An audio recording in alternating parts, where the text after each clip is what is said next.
პარასკევს ვეუბნებოდი, მრევლს თუცა პარაკლისი გადავიხადე, მერე ვეუბნებოდი, სიყვარულზე ვესაუბრებოდი. სიყვარული ესე მარტივი არ არის, ესე მარტივად ესე რაღაცა მიყვარხარ და მორჩა ესე არ არის. სიყვარულს ძალიან დიდი შრომა ჭირდება. შენ რო შეძლო შეყვარება, ამისთვის შენ ძალიან ბევრი უნდა იშრომო. და შენ თუ დაისახავ მიზნად რომელიმე ადამიანის შეყვარებას, აი დაისახე მიზნად რომ ეს ადამიანი მინდა შევიყვარო, ჩემი მეგობარი, ჩემი შვილი მინდა შევიყვარო თელი არსებით, ჩემი მეუღლე მინდა შევიყვარო თელი არსებით, ჩემი მშობელი მინდა შევიყვარო თელი არსებით, ჩემი თანამშრომელი მინდა შევიყვარო და მინდა რომ ეს მიყვარდეს. აუცილებლად შენი სიყვარული გამოიცდება. გამოგცდის ღმერთი ამ სიყვარულს. თუ შენ გინდა წველი და მართალი სიყვარული, ღმერთი გამოცდა ამ სიყვარულს. ის შენი სამიზნე, რომელიც შეყვარება შენ გინდა, აუცილებლად შეიძლება მისგან შენსგან წამოვიდეს ძალიან უარყოფითი რაღაცები, დაპირისპირება წამოვიდეს. და თუ შენი თავიც გიყვარს, ამას ვერ გაუძლებ. და ესეთ ადამიანს მე მოიძულებ. აღარ გინდა ეგეთი ადამიანი, ახლა რომელიც ესე გექცევა, ახლა ამდენ სიყვარულს უწევ და იმას ამას არ უნდა ამის დანახვა. ბუნებრივია შენ იმ ადამიანს მოიძულებ, იმიტომ რომ შენ ხო შენი თავი ძალიან გიყვარს. შენ ხო ჯერ ხო შენი თავი არ უარყოფა, არ კარგი უარყოფა საკვითავი. როგორ შეძლებ ამას? ამას ვერაფრით ვერ მოახერხებ.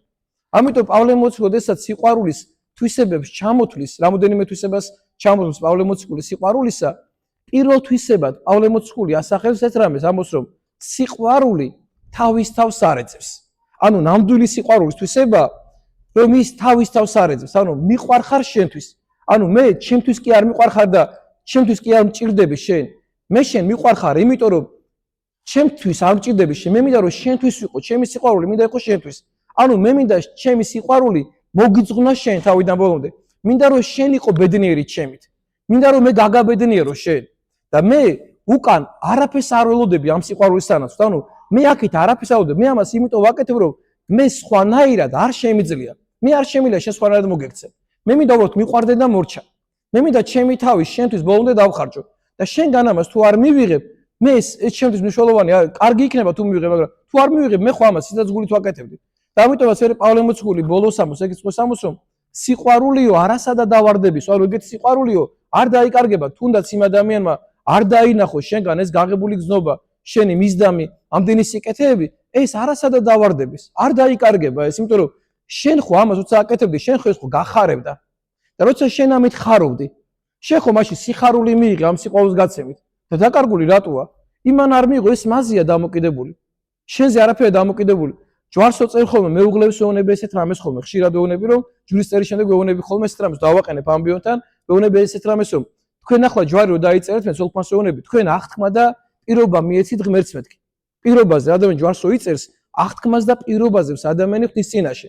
ანუ კაცი პირობაზებს რომ ეს ადამიანი რომელიც მის გვერდით დგას დღეს ეს ქალბატონი რომელსაც ჯვარი დაიწერა ამ ადამიანმა, მთელი ცხოვრება ამ ქალს ეს კაცი გააბედნიერებს. და ღვთის წინაშე როცა მე კაცი წარდგება, ღმერთი კითხავს მას, ესეთ კითხვას დაუსმეს. აი შენ რომ მოხვედი ჩემთან და ჯვარი დაიწერე. ეს ადამიანი იყო თუ არა შენ ბედნიერი? გააკეთე თუ არა ყველაფერი იმისთვის რომ ეს ადამიანი შენ ბედნიერი ყოფილიყო? დაიხარჯე იმის ბოლომდე თუ არ დაიხარჯე ბოლომდე? ღმერთი მას კი არ კითხავს, მისი ცოლი როგორ ექცეოდა მას? თვითონ როგორ მოექცა ის თავის მეუღლეს და იყო თუ არა მისი მეუღლე მისით ბედნიერი? მე ქალბატონსაც ვეუბნები ჯუსტერის დროს. ღმერთი აუცილებლად იმას კი არ კითხავს, შენი ქმარი შენ როგორ გექცეოდა?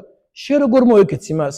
შენ რო აღთქმა დადე, პირობა დადე, რომ ჯვარი დაიწერე შენ და ამხელა პირობა, ამხელა მსახურება ჩატარდა შენზე. შენი თუ იყო თუ არა შენი ქმარი ბედნიერი და გააკეთე თუ არა ყველაფერი იმისთვის, რომ შენი ქმარი შენ ყოფილიყო ბედნიერი. რა გააკეთე ამის რომ შენი ქმარი ბედნიერი ყოფილიყო შენ? მიუძღვენ იმას შენი ცხოვრება, შეძელი ეს ყველაფერი და მე ვეუბნები ესეთ რამეს. ახლა თქვენ წარმოიდგინეთ რომ ეს სიტყვები რომ გაიაზროთ მეთქი. და ხვალინდელი დღე რომ გაგითენდება. ხვალ რომ გაიძუცებ რომ გაიუძე და გაგითენდება ხვალინდელი დღე. პირჯვარს რომ გადაიწერ, ღმერთს მადლობა შეწირავ. გათენებული დღისთვის და ღმერთს ეთყვი, დიდი მადლობა ღმერთო. მე შენს გარეშე ვიცოდი დღევანდელ დღე არ გამითენდებ და მადლობა ღმერთო რომ დღევანდელი დღე რომ მაჩუქე.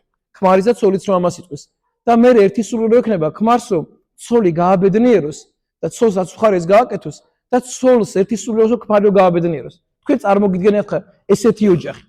და მე 20 წლის შემდეგ, 30 წლის შემდეგ, 50 წლის შემდეგ ცოლი და ქმარი რომ ესერე რომ ერთმანეთ დილით რომ გაიგვიძებენ, ღმერთს რომ მადლობას წირავენ და ერთმანეთის გახარებაში რო არიან. ერთმანეთს უნდა თუ გაახარონ და ერთმანეთს სიხარული მიანიჭონ.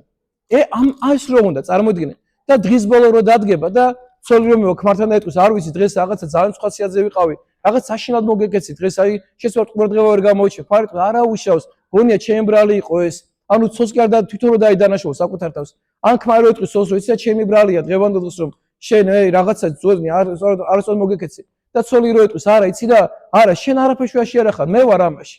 წარმოიდგინეთ ეს ყველაფერი ეშმაკს არ უნდა. ღმერთს ეს ყველაფერი უნდა. ამიტომაც არის ოჯახი, სადაც ადამიანი ყველაზე ბედნიერი უნდა იყოს, ადამიანებს იმ ოჯახში გაჩერება აღარ უნდათ. ვეღარ ჩერდებიან. ოჯახიდან ერთი სული აქვს რომ გაიქცენ. იმიტომ რომ ოჯახში ეს მდგომარეობა ადამიანებს სამწუხაროდ არ აქვთ. ამაში არ არიან ადამიანები.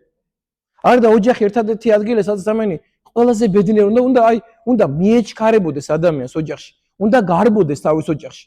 და ეს ოჯახური ეს მდგომარეობა რო შექმნა ადამიანმა, ეს არის დამოკიდებული შენზე. ეს არავისია დამოკიდებული, არც სახლის კედლებზეა დამოკიდებული, როგორი კედლებია და რამდენ ოთახიან ბინაში ცხოვრობ და როგორი გარემონტებულია ეს ოთახი. ოთახები არც ამაზეა დამოკიდებული ეს. არც როგორი საკვები გაქვს ამ ოჯახში, არც როგორი ტასაცმელი გაქცვია. ამაზე არა ეს არის დამოკიდებული ადამიანზე.